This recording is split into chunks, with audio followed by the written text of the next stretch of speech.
Did you know your gut bacteria can decide how much estrogen circulates in your body or even influence whether or not you develop an autoimmune condition? Welcome back to the Dr. Brighten Show. I'm your host, Dr. Jolene Brighten, and today we're diving into one of the most overlooked but incredibly powerful relationships in your body, the connection between your gut and your hormones. If you've ever struggled with fatigue, PMS, period pain, thyroid issues, anxiety, infertility, or you've been diagnosed with PCOS, you're definitely going to want to tune into this episode because your gut is not just about digestion. It's your hormones headquarters, if you will. And today I'm going to show you how restoring gut health and supporting it daily can shift your hormones in a major way. And at the end of this, I'm going to talk to you about some exciting gut strategies that are coming through in the research that you probably haven't heard about before. Now, if you're watching this on YouTube, know that you can always use the chapters that are found in the description to jump to the part that you want to hear most. Totally fine by me. And before we jump in, I just want to say thank you to everyone who has left a review for the podcast. This helps center women's voices in women's medicine and women's health and ensures the women who need this information can actually find it. And if you haven't yet left a review, please consider taking a moment to do that wherever you're listening to this podcast. So first things first, let's get into estrogen and the estrobolome. Now, you might already know this, especially if you've read any of my books, but your liver processes up estrogen, what you don't need anymore, and it packages it up to get excreted. But did you know it's your gut microbiome that is basically the last word on that? It's one of the final says in whether that gets eliminated, so the estrogen you don't need, or it gets recirculated. So there's a specific group of bacteria in your gut that make up the estrobolome. These bacteria produce an enzyme called beta-glucuronidase, which can reactivate estrogen that your liver has already packaged up and it's supposed to be moving out. And if you have too much beta-glucuronidase, estrogen then gets recirculated, which can contribute to symptoms of estrogen excess, what some people call estrogen dominance. That can look like heavy periods, breast tenderness, fibroids that are continuing to grow, experiencing mood swings, having cyclical headaches or even migraines. And then certainly it can contribute as well to those of us who have histamine issues, feeling like we have the period flu, or just feeling overall icky before our period. Now, I want to talk a little bit more about what the estrobolome does, because all of that makes it sound really bad. But these gut little critters, if you will, that are producing these enzymes, so specifically beta-glucuronidase, that's causing deconjugation of estrogen, so unpackaging it. Once the estrogen is deconjugated, it can get reabsorbed. Your body can then use it instead of it getting eliminated in the stool.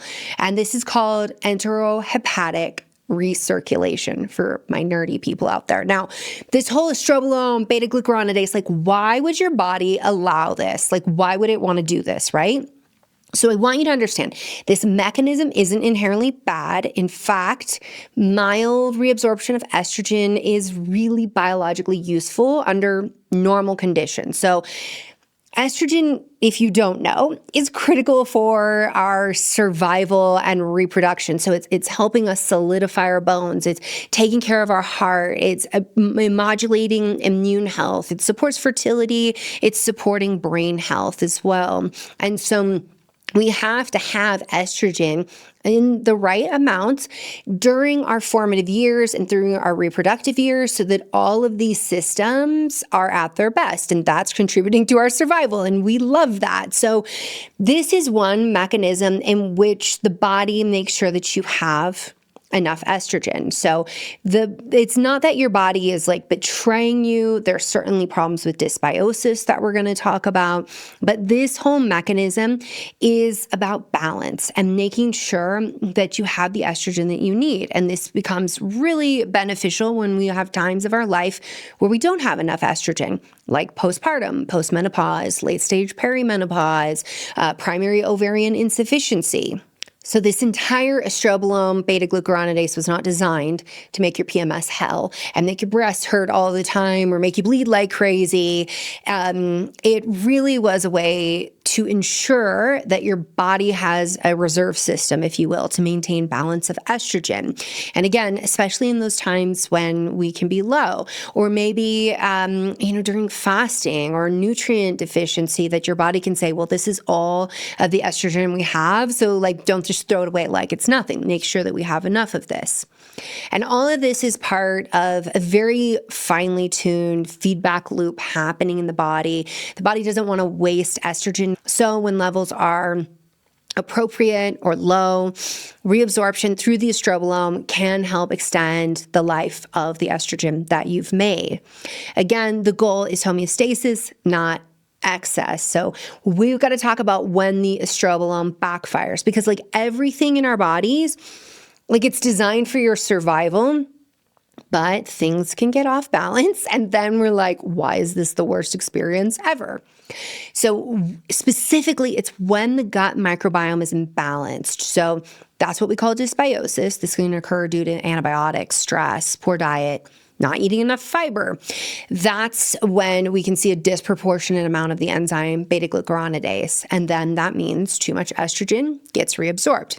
And then that's when we're like, great, cyclically, I am just losing my mind. I'm crying all the time before my period. I have super heavy periods. I'm having breast tenderness, mood swings, migraines, and my fibroids are growing. My endometriosis seems to flare. Oh, so bad. I have those period flu-like symptoms. So there's a lot of ways that this imbalance or this excess amount of estrogen can affect us. Now, to be clear, estrogen should always be present through your entire cycle. It is after ovulation that then you make progesterone, and that's when estrogen takes a little bit of a back seat and lets progesterone shine. But just understand that estrogen is still there, but it's got to be in the right amounts, and it's got to be balanced with your progesterone.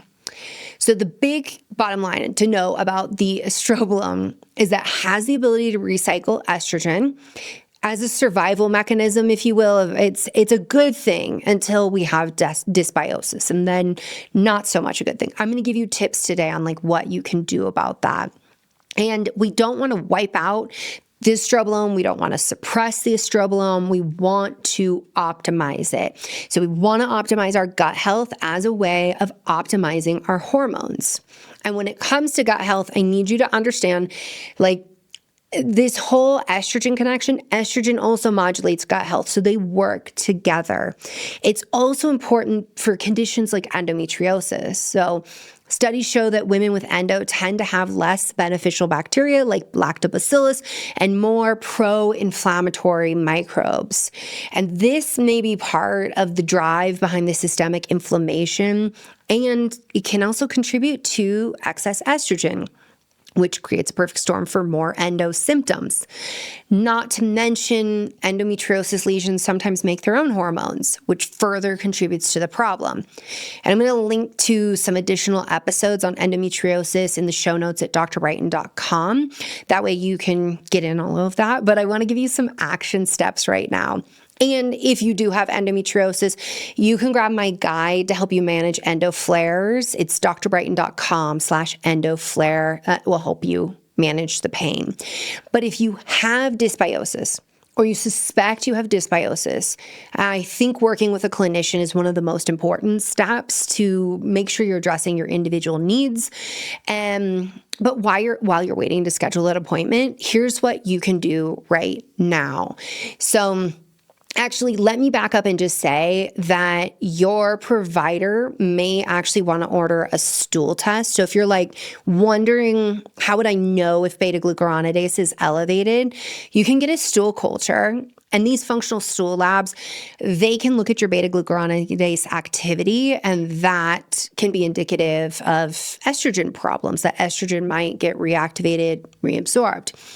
Can also show dysbiosis, so imbalances of beneficial versus opportunistic and sometimes even pathogenic bacteria. But most of the time with dysbiosis, it's good guys and okay guys, but then not enough good guys and too many of those okay guys.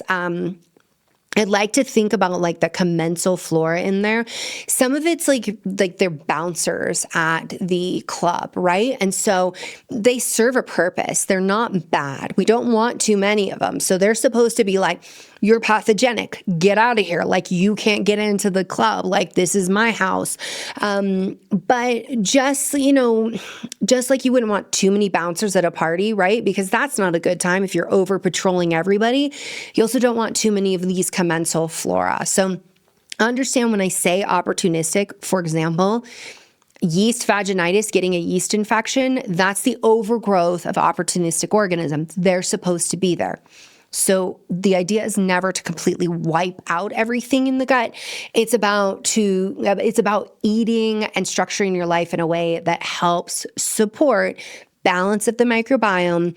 And if you do find yourself in dysbiosis, it helps you quickly correct. Now, the other cool thing that the stool test can pick up is something called short-chain fatty acids. That's a marker of how well those little critters in your gut are working for you. We're going to talk a little bit more about short-chain fatty acids today as well. And then we can also check for the presence of inflammatory markers like calprotectin, elevated secretory IgA. That tells us that there's distress in the gut. There's inflammation going on. And then, of course, checking into things like, do we have candida overgrowth? H. pylori is another one. Sometimes parasites are present, but most of the time we're seeing things like small intestinal bacterial overgrowth, H. pylori, candida, and elevations in those commensal flora that are really opportunistic. And anytime we're doing this testing, we also want to partner it with what your symptoms are. It's not enough just to do testing on its own. Now, back to the supportive strategies that I said I was going to give you before I took that little detour. So first thing is polyphenols. Polyphenols promote microbial diversity, they support beneficial bacteria, and they may help those bacteria do its job and your whole body do its job in secreting the estrogen you no longer need. We get polyphenols in things like blueberries, raspberries, so berries overall, green tea, excellent source, pomegranates, as soon as the season hits, get your pomegranates. Dark chocolate can be a source. Coffee is another source. So including polyphenols in your diet, and if you can stack that as polyphenols that also come with fiber, even better. So we want to increase our fiber if we're not already eating 25 to 30 grams a day. We want to start moving towards that, which might be something that you're only eating like 5 grams a day right now of fiber. You're not going to jump to 25 tomorrow. So you're going to need to move slow and you need to gauge it on how it best works with your gut. Other things that are helpful to bring in are cruciferous vegetables. These are going to provide things like DIM, sulforaphane. That helps with the liver. The cruciferous vegetables are also going to help the gut. So overall estrogen support there. Now, I always invite my patients to take an inventory of their day and of their week and ask themselves how many probiotic-rich foods are they taking in? Things like sauerkraut, kefir, kimchi, ginger bug, these kinds of foods that are fermented pickles. We want to be making sure that we are eating those several times a week, if not daily, so that we're really supplying our gut with what it needs to function at its best. Something else that can be really helpful, especially if you have elevated beta-glucuronidase or symptoms that suggest you might, is calcium D-glucarate. So this supports the body's natural glucuronidation pathway, which is phase 2 liver detox, and it may help reduce beta-glucuronidase activity, that enzyme that we've been talking about that's going to reactivate your estrogen. Now, most of the time when we are working with beta-glucuronidase, we are going to do that in a supplement form. I actually have that in my Balanced Women's Hormone Support formula to support phase 1, phase 2 liver detox, and then phase 3, which is like gut health as well, and getting that estrogen out. But you can also get it in food like oranges, apples, grapefruit, back to those cruciferous vegetables again. So including those in your diet can be helpful. I want you to understand that you also need to be drinking water for estrogen elimination, because you're not just excreting it through the bowels, but you're also excreting it through the kidneys as well. So we need to make sure that we're hydrated so that we can secrete that estrogen through our kidneys, but also so that we can have bowel movements daily. So I do really like calcium D-glucarate because it helps the liver and it helps the gut component. I like to couple that with sulforaphane, DIM supplements, having selenium involved can be really helpful. You can find all of this in my Balanced Women's Hormone Support supplement, which is at drbrightenessentials.com if you want to check that out. Otherwise, you can couple several supplements together if that's what works best for you. The other thing I would recommend is limiting alcohol. That can lead to dysbiosis, and it can really be problematic in terms of estrogen metabolism and making sure that you get your estrogen out. Now, I want to shift gears from that, and I want to talk about a tool that can be really helpful for supporting gut health and your gut microbiome, which is probiotics. Actually, let me do it this way. Let's talk about prebiotics, probiotics, and postbiotics. If you haven't heard of prebiotics before, this is the food for your gut microbes. So prebiotics are types of non-digestible fibers and plant compounds that feed the beneficial bacteria in your gut. This is how we start to shift and keep things healthy and optimized in our gut. So the prebiotics, they kind of act like fertilizer. They help you grow bacteria that are good for your gut, and they help them thrive so that they can do their job in supporting your digestion, your immune balance, your hormone metabolism. So when we think about prebiotics, there's a lot of them out there, like garlic and onions, but things like chicory root can also be a nice one to bring in and have in the mix. Leeks are another source. So when leeks are in season, start making your leek soup. When asparagus come into season, let's pull those in. Jerusalem artichokes, if you can get your hands on those, that's another great source of prebiotics. If you're somebody who can hang with green bananas, I know not everybody can, but green bananas can be a really great source. They also have resistant starch, which can help your bacteria in making butyrate. We're going to talk about that short chain fatty acid a little bit later on. But I want you to understand that we have to be eating prebiotics. We have to be eating fibers if we want to have a healthy gut. Because I was like, let's talk about probiotics. I'm like, wait a minute, let's back it up. We should definitely talk about prebiotics. One prebiotic that we have in our women's probiotic, the Dr. Brighten Essentials one, is guar gum. And that one, I really love that because prebiotics can actually aggravate people who have SIBO, and guar gum doesn't tend to do that. Now, what are probiotics? You may already know this, but in case you don't, or you haven't heard it from me before, probiotics, those are the live microorganisms that are mostly beneficial bacteria. There's also yeast as well, like Saccharomyces boulardii is one that we sometimes supplement with. And they can be taken to support your gut health, but we also just want to be nurturing your gut health as well. So I really want to emphasize you have to eat in a way and live in a way that supports your gut health, because these microbes, they produce certain nutrients, they help improve your digestion. So when they're in the right balance, we're not having gas, bloating, constipation, diarrhea. We know that gut health is paramount to immune function. It's where the majority of your immune system lives. We're going to talk about this more as we talk about thyroid today. And as I said before, they assist in hormone clearance. So super, super important.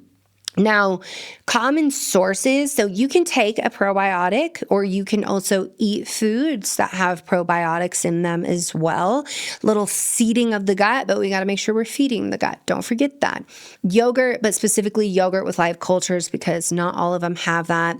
Kefir we talked about, sauerkraut, kimchi we talked about, miso we didn't talk about. You can pick up miso paste. Typically what you want to do is put that in if you're making a soup. You're not going to boil it. Like if you're making a chicken soup and you want to do this after the chicken has gone in, at the very end, mixing it up so that we are not just boiling the heck out of them. And listen, sometimes these microbes are dead and they come in and they still participate in signaling that's really important for gut health. So I don't want you to be like, it's all or nothing with the miso. And then if you're thinking about probiotics, you want to be looking at high quality probiotic supplements, making sure that they have enough in them, they have the right kind of strains in them to actually support what you're trying to do, and that those beneficial bacteria are doing what we're going to talk about next, producing postbiotics. So postbiotics are what your gut bacteria create. They are bioactive compounds that the bacteria produce after they digest the prebiotic fibers. So these can include the short-chain fatty acids like butyrate that I mentioned before, acetate, propionate. So those short-chain fatty acids, they also can produce enzymes, peptides. So these postbiotics are really a new area where the research is starting to explore how beneficial these postbiotics are.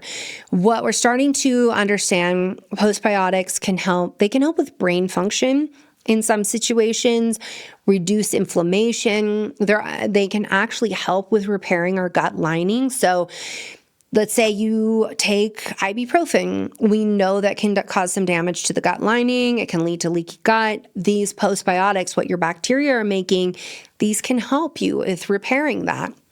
There is research starting to explore the role in regulating estrogen and cortisol and insulin sensitivity. So it's a really cool area that I think we're going to see a lot more research coming out in the future that tells us that, man, these gut bacteria do so much more than we even thought. I remember over 20 years ago when I was in nutrition school, and they told us like, oh, these gut bacteria, they're just a bunch of freeloaders. Like, yeah, they make a little vitamin K, maybe a little B12, but like they're not really doing much for you. And I just laugh at where we are now. That we've got so many bacteria and they're doing so much for us. And it's not just bacteria, it's all kinds of microbes in there. So I want to reiterate like how prebiotics, postbiotics, how it all works together. So you eat the prebiotics, they feed the probiotics in your gut, and then the probiotics make postbiotics. Postbiotics heal, regulate, and balance your gut and support your hormones as well. I just said a whole lot of information. And right now you might be like, okay, just like what is one thing that I could do right now to positively influence my gut microbiome and my estrogen levels? So the number one thing I would say is start with cooked cruciferous vegetables, like a half a cup, maybe even up to a cup if you're already eating those, like broccoli, cauliflower, kale, Brussels sprouts. So those cooked cruciferous vegetables will be easier on your digestive tract. They'll feed those good guys in your gut.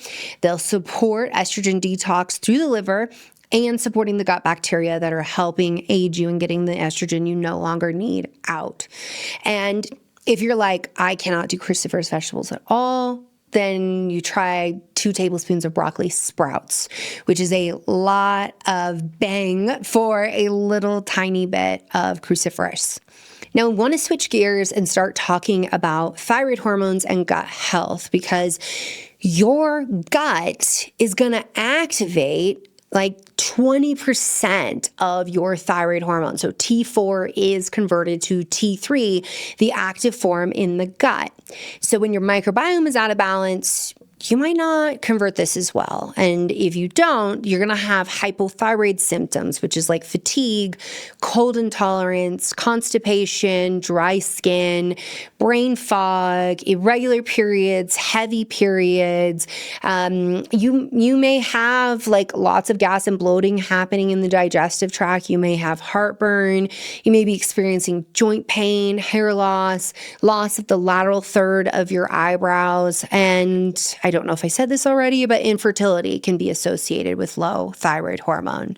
So when you produce thyroid hormone from the thyroid gland at the front of your neck here, you are producing mostly T4. It is out in the peripheral tissue where you have to convert it to T3. That's your active thyroid hormone, your mood, your metabolism, your menses, your gut motility.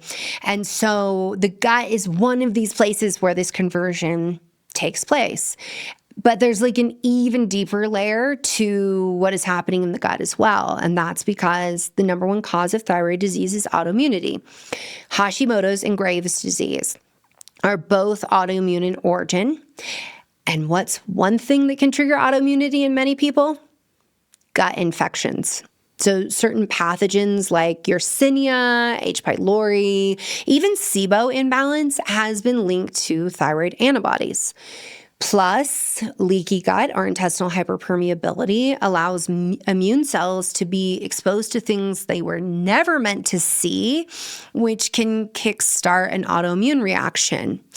Now, before I get into strategies, I just want to remind you, I do have a full episode exploring the root cause of thyroid disease with Dr. Isabella Wentz, and I will link that in the show notes for you, because if you're like, I just want to go super deep on thyroid, I want you to know that I've got you covered on that. Now, Graves' disease is hyperthyroidism. That is when you have antibodies that attach to the thyroid receptor and stimulate the thyroid to produce hormones. Hashimoto's is what causes hypothyroidism. Those antibodies flag the thyroid for destruction, then the immune system comes in and destroys the gland. Then you don't make enough hormones because you don't have enough of a gland left, and then you have hypothyroid symptoms. In both cases, we have to work on gut health.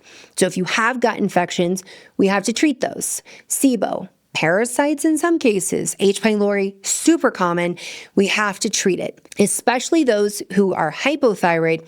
We need to look at stomach acid and consider using things like bitters or betaine HCl, because you need thyroid hormone to stimulate the cells that produce acid in your stomach. So if you're having heartburn, you probably don't have enough stomach acid. We also want to be eating selenium-rich foods, so Brazil nuts, sardines, eggs, fish altogether, and also eating fermented veggies, prebiotic fibers like we talked about. I'll link in the show notes to drbrighten.com article that lists out some of the best prebiotic fibers. So if you're really visual, I'll give that to you as well.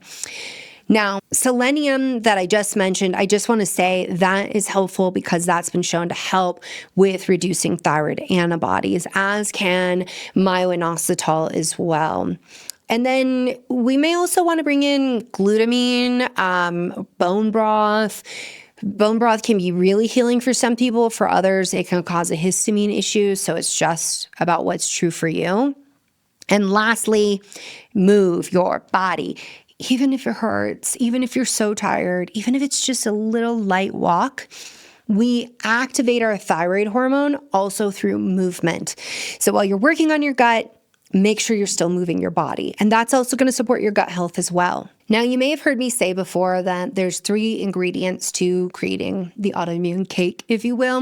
Dr. Fasano's research is where this comes from. Number 1 is you have to have the genes to develop that autoimmune disease. Number 2 is leaky gut, intestinal hyperpermeability. And number 3 is a triggering event. So we can't change your genes, we can change your gut health. So I want to talk a little bit more about gut infections and as it relates to stress and cortisol, because Hashimoto's, Graves', they're not the only autoimmune conditions. And gut infections, those can be a triggering event. Plus you have intestinal hyperpermeability or leaky gut. Stress, that can be a triggering event. But we also know that with autoimmune disease, we can have dysregulation of cortisol because it is another type of stress. So let's get into that a little bit more. Now, I need you to understand that your gut is both a victim and an amplifier when it comes to stress. So when you're under stress, your brain shifts how it signals the endocrine system, your hormones. It doesn't steal hormones, to be clear. It prioritizes survival, like cortisol, over reproductive ones like progesterone. And chronic stress can also damage our gut lining, leading to leaky gut, and that can create more inflammation. And if you have a gut infection, your body sees that as a 24/7 stressor, and it creates a cortisol loop where it's like infection, bump the cortisol. Oh, we have gut damage, more inflammation, we need more cortisol. And this is where you're having gut issues, but you're having other symptoms. In a lot of cases, we'll see things like anxiety, irritability, trouble sleeping or insomnia. You might feel that you're having cravings that you never had before. And when we have cortisol dysregulation, one of the hallmark signs is that wired and tired feeling. I try to go to bed at night, my body is exhausted, my brain will not shut up. So again, bringing in things like glutamine to help heal the gut lining can be helpful, but we want to work with a provider because whatever's there, we need to treat it. If there's something there's an infection, we need to treat it. We need to treat it the right way. We don't need to just go on TikTok and do a parasite cleanse, one that might be really harsh and be worse for your gut and cause more problems. But two, we don't want to guess at what we're treating. We want to get in, get the job done, and get out. Other things that can be beneficial, if you can't do bone broth, maybe looking at collagen-rich foods. Some people tolerate that well. But as we're talking in the stress conversation, is daily stress-reducing rituals. So I have episodes where I talk about vagus nerve stimulation. We go through a whole breathing. That's with Dr. Navaz. I will link to that. Doing box breathing, inhale 4, hold 4, exhale 4, hold 4, do it again.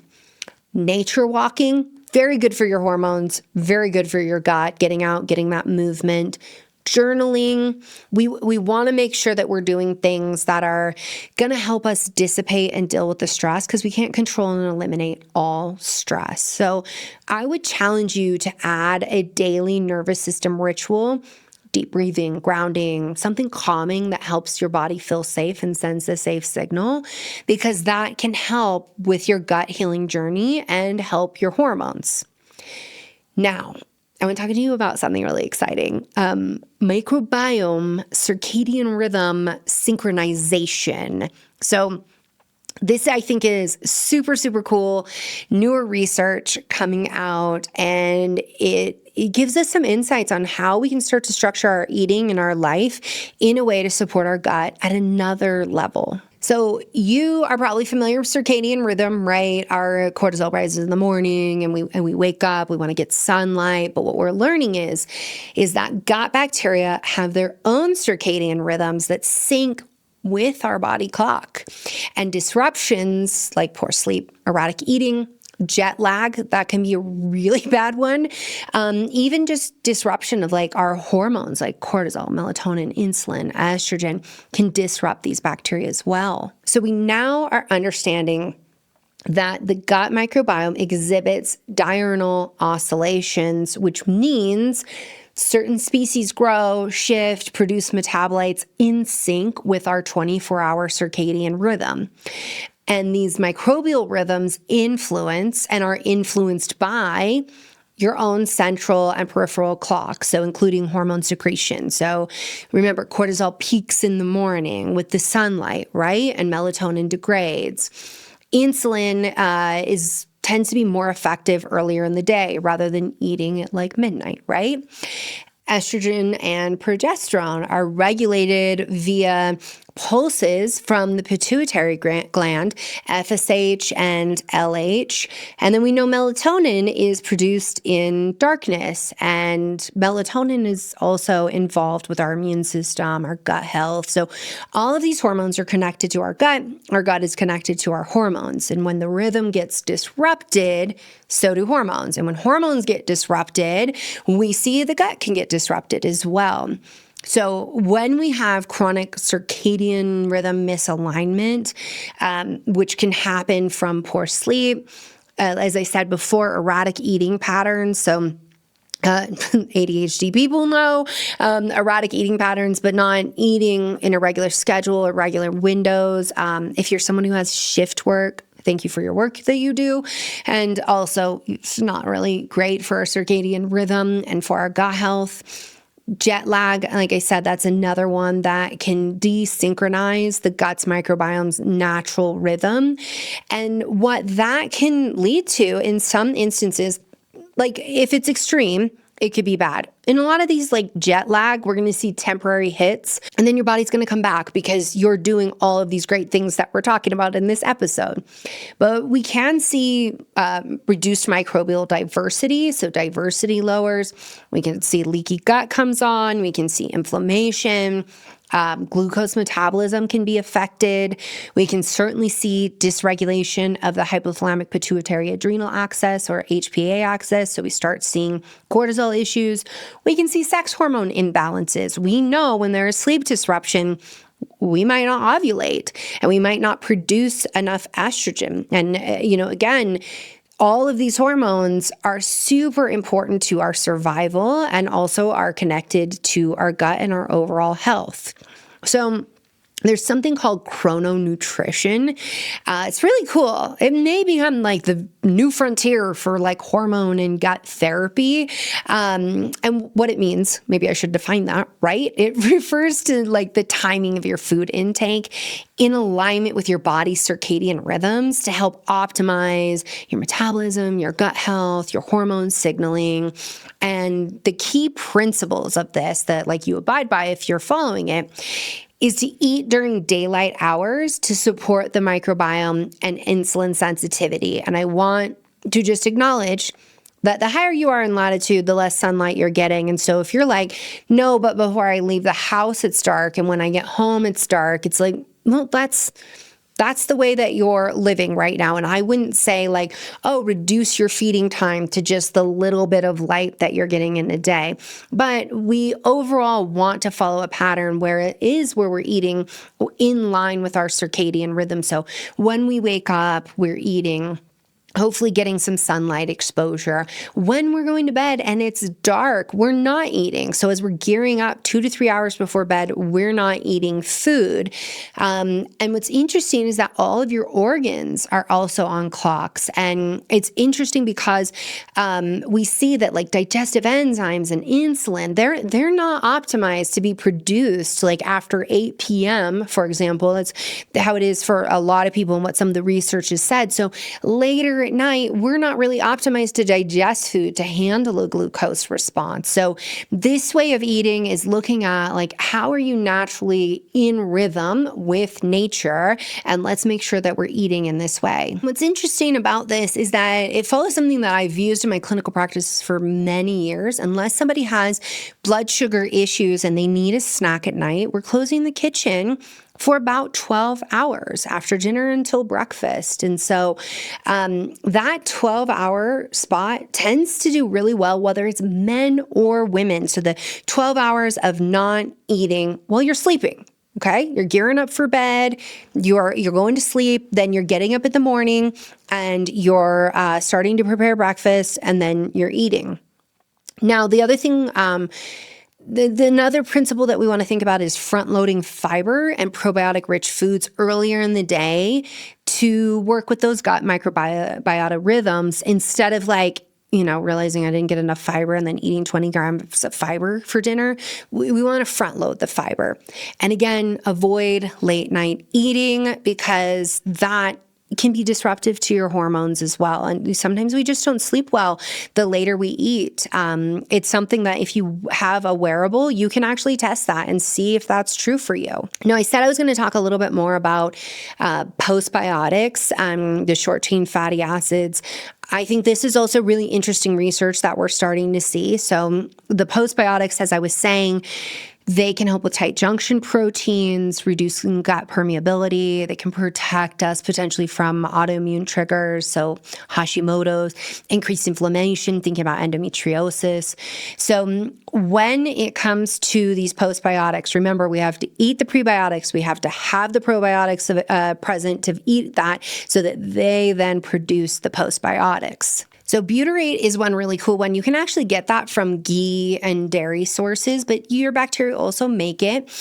So it helps with your gut lining. We've talked about that. We talked about inflammation. It may also help with better estrogen metabolism, healthier immune response. There's studies starting to look at brain function, how it helps those with ADHD. Propionate, that's another short-chain fatty acid. supports blood sugar balance with insulin sensitivity, which is really important for like polycystic ovarian syndrome, perimenopause. I have a whole episode about insulin issues that I will definitely link to for you.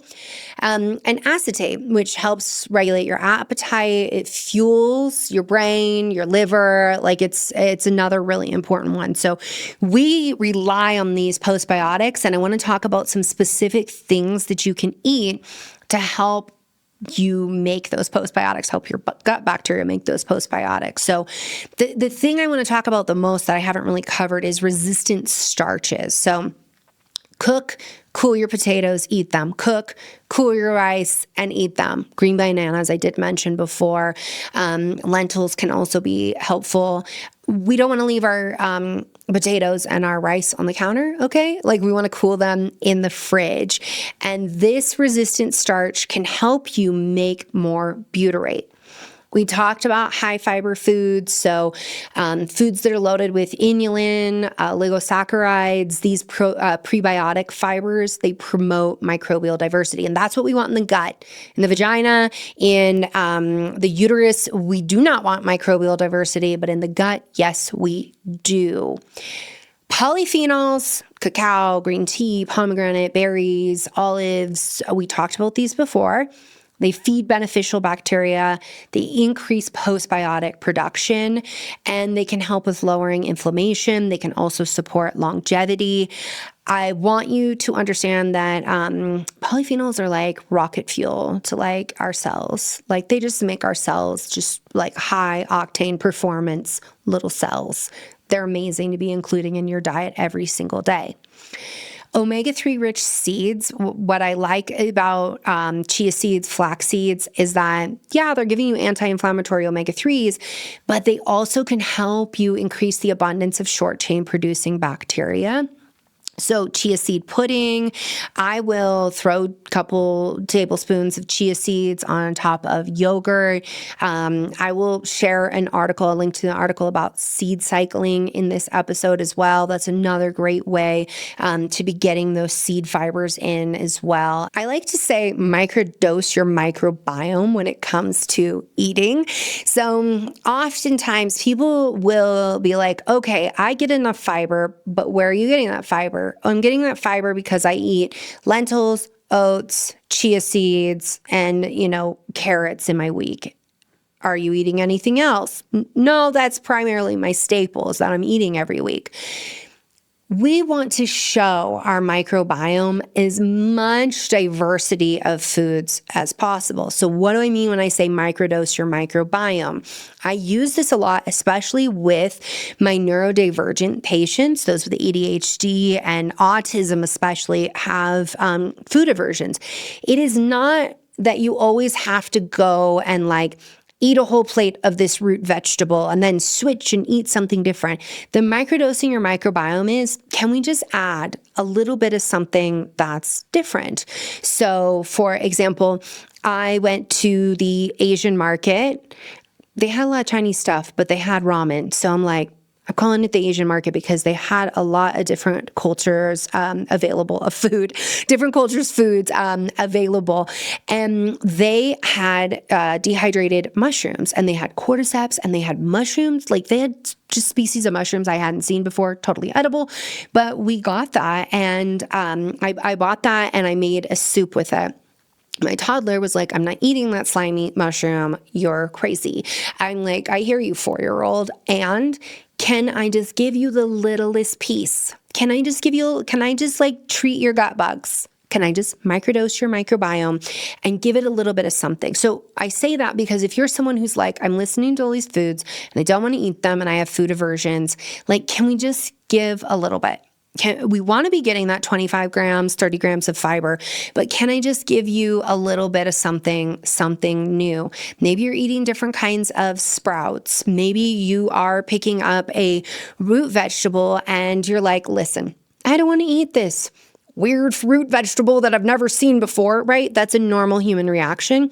So maybe what you do is you're like, I'm making a stir fry. I'm going to grate a little bit of this root vegetable and I'm only going to put a tablespoon in. And in that way, like, is this going to completely transform your microbiome?